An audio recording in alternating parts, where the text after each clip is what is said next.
अगर आपके गुड़हल के प्लांट पर बिल्कुल फूल और कलियाँ नहीं बन रहे हैं या फिर कलियाँ आने के बाद सूख रही है, झड़ रही है, तो फ्रेंड्स आप मेरे गुड़हल के प्लांट को देख सकते हैं। अभी गर्मियों में भी इसमें कितनी सारी जो है ना कलियाँ बनी हुई है। और आपने देसी गुड़हल लगाया हुआ है ना फ्रेंड्स, तो आपका जो देसी गुड़हल है ना पूरी गर्मियाँ जो है ना इतना अधिक फ्लावरिंग करेगा, इसमें इतनी अधिक कलियाँ बनती रहती है। तो फ्रेंड्स मैं अपने गुड़हल के प्लांट की केयर किस तरह से करती हूँ, तो देखिए इस तरह के जो सूखे फूल होते हैं ना उसको आपको बिल्कुल नहीं रखना है। जो सूखे फूल होते हैं ना फ्रेंड्स हमारे प्लांट की एनर्जी को ले लेते हैं और कलियों को खिलने नहीं देते हैं, कलियों को बनने नहीं देते हैं।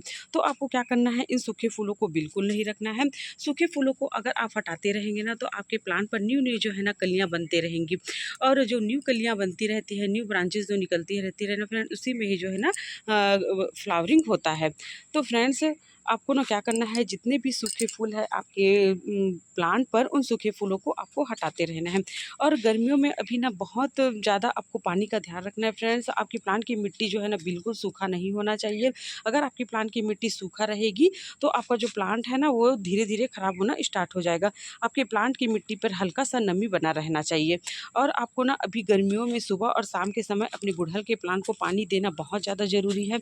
सुबह और शाम के समय पानी देंगे ना तो आपका जो प्लांट है ना बिल्कुल स्वस्थ और हरा भरा रहेगा और बहुत सारी कलियाँ आपके प्लांट पर बनेंगी।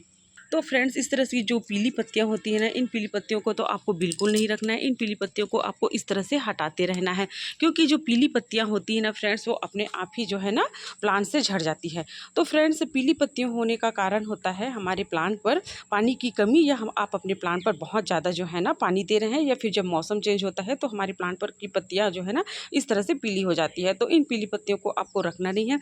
ये जो पीली पत्तियां होती हैं ना फ्रेंड्स, ये हमारे प्लांट की मिट्टी पर झड़ते रहते हैं। इसी से हम कीड़े मकोड़े फंगस वगैरह हमारे प्लांट पर बहुत अधिक हो जाते हैं, या फिर इसी के नीचे जो है ना कीड़े वगैरह छिपे रहते हैं। तो इन पीली पत्तियों को आपको बिल्कुल नहीं रखना है। जब भी आप अपने प्लांट पर पीली पत्तियां देखें उनको आपको हटाते रहता है, क्योंकि ये जो पीली पत्तियां होती है ना वो अपने आप ही प्लांट से झड़ जाते हैं। और अपने प्लांट की मिट्टी को बिल्कुल साफ सफाई सुथरा रखना है। तो फ्रेंड्स हमारे प्लांट पर ना गर्मियों में कीड़े मकोड़े फंगस का अटैक भी बहुत ज़्यादा होते रहता है। अधिकतर हम देखते हैं फ्रेंड्स कि गुड़हल के प्लांट पर ही कीड़े वगैरह बहुत अधिक होते हैं, और जो है ना धीरे धीरे हमारे प्लांट को ख़राब कर देते हैं।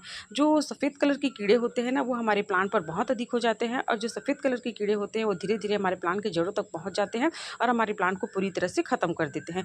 तो इसके लिए आपको क्या करना है, तो ये जो आप देख रहे हैं ना ये हल्दी का पाउडर है, और हल्दी का जो पाउडर होता है ना बहुत ही अच्छा फंगिसाइड होता है। हमारे प्लांट में कीड़े मकोड़े और चींटियों को दूर करने में बहुत ही ज़्यादा मदद करता है। तो इनका छिड़काव आपको इस तरह से कर लेना है। जितनी भी प्लांट की पत्तियां हैं उस पर इसका छिड़काव अगर आप अपने प्लांट पर करते रहेंगे ना, या फिर प्लांट की मिट्टी पर इस तरह से छिड़क देंगे, देखिए इस तरह से छिड़क देंगे, दोनों जो है ना चींटियाँ वगैरह आपके प्लांट की मिट्टी पर बिल्कुल नहीं आएंगे। और चींटियाँ जी जो होती है ना वही हमारे प्लांट को बहुत ज़्यादा नुकसान पहुँचाती है।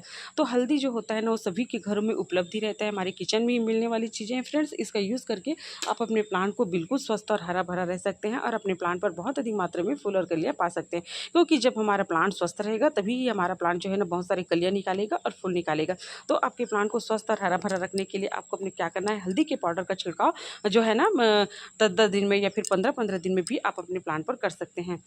तो कीड़े वगैरह फंगस वगैरह आपके प्लांट की मिट्टी पर या फिर इस तरह से कलियों में हो जाते हैं, वो आपके प्लांट पर बिल्कुल नहीं आएंगे। और अभी गर्मियों में मिट्टी का गुड़ाई करना बहुत ज़्यादा ज़रूरी है फ्रेंड्स, क्योंकि ये मिट्टी अगर हार्ड होगी ना तो कोई भी सा फर्टिलाइज़र आप अपने प्लांट को देंगे ना तो ऊपर में ही रह जाएगा, वो आपके प्लांट की जड़ों को बिल्कुल नहीं पहुँच पाएगा। तो मिट्टी की गुड़ाई आपको ना जो है ना 15-15 दिन में तो कम से कम करना ही है, या फिर महीने में एक बार तो आपको अपने प्लांट की मिट्टी की गुड़ाई करना है, ताकि आपकी प्लांट की मिट्टी बिल्कुल भुरभुरी रहे। हार्ड मिट्टी जो होता है ना फ्रेंड्स वो हमारे प्लांट के लिए फ़ायदेमंद नहीं होता है, क्योंकि हार्ड जब आपकी प्लांट की मिट्टी रहेंगी तो ऑक्सीजन भी हमारे प्लांट के जड़ों को अच्छे से नहीं मिल पाएगा। कोई भी सा लिक्विड या खाद वगैरह आप अपने प्लांट को देंगे ना ऊपर में ही रह जाएगा, या फिर पानी वगैरह देंगे ना तो वो ऊपर से ही बह जाएगा, आपके प्लांट के जड़ों को नहीं मिल पाएगा। तो इस तरह से आपको अपने प्लांट की केयर अभी गर्मियों में करनी है। तो फ्रेंड्स मैं जो फर्टिलाइज़र बताने वाली हूँ ना, इसका यूज़ अगर आप अपने प्लांट पर करेंगे ना तो ये आपके प्लांट को फूलों से भर देगा। आपके प्लांट की पत्तियाँ बिल्कुल पीली नहीं होंगी, आपकी प्लांट की पत्तियाँ बिल्कुल स्वस्थ और हरी भरी रहेंगी, और जो फूलों का साइज़ भी आएगा ना वो बड़ा बड़ा सा आएगा, और आपके प्लांट जो है ना गुच्छों में फ्लावरिंग करेगा। तो फ्रेंड्स ये जो आप देख रहे हैं ना, ये गोबर का कंडा है और जो गोबर का कंडा होता है ना वो आपको बहुत ही आसानी से मिल जाएगा। तो फ्रेंड्स गोबर के कंडे का यूज़ ना आपको अपने प्लांट पर ज़रूर करना चाहिए। अगर आपके पास गोबर का खाद है ना, तो गोबर का खाद का भी यूज़ आप अपने प्लांट पर कर सकते हैं। ये पूरी तरह से पोषक तत्वों से भरपूर होता है फ्रेंड्स। इस खाद का यूज़ अगर आप अपने प्लांट पर कर लेते हैं ना, तो आपको दूसरा खाद देने की बिल्कुल ज़रूरत नहीं पड़ेगी। इसमें सभी प्रकार के पोषक तत्व होते हैं, nitrogen, potassium, phosphorus, iron, zinc, सभी प्रकार के पोषक तत्व हैं जो हमारे प्लांट की ग्रोथ में बहुत अधिक मदद करता है। और गोबर का कंडा जो है ना आपको बहुत ही आसानी से मिल जाएगा। अगर आपके पास गोबर के कंडे नहीं है ना, तो वर्मी कंपोस्ट का भी यूज़ आप अपने प्लांट पर कर सकते हैं। तो फ्रेंड्स इसको मैंने एक दिन पहले भी जो है ना बना कर रखा हुआ है। ये पूरी तरह से फार्मेट हो चुका है। इसमें गोबर के कंडे हैं और चाय का पत्ती है।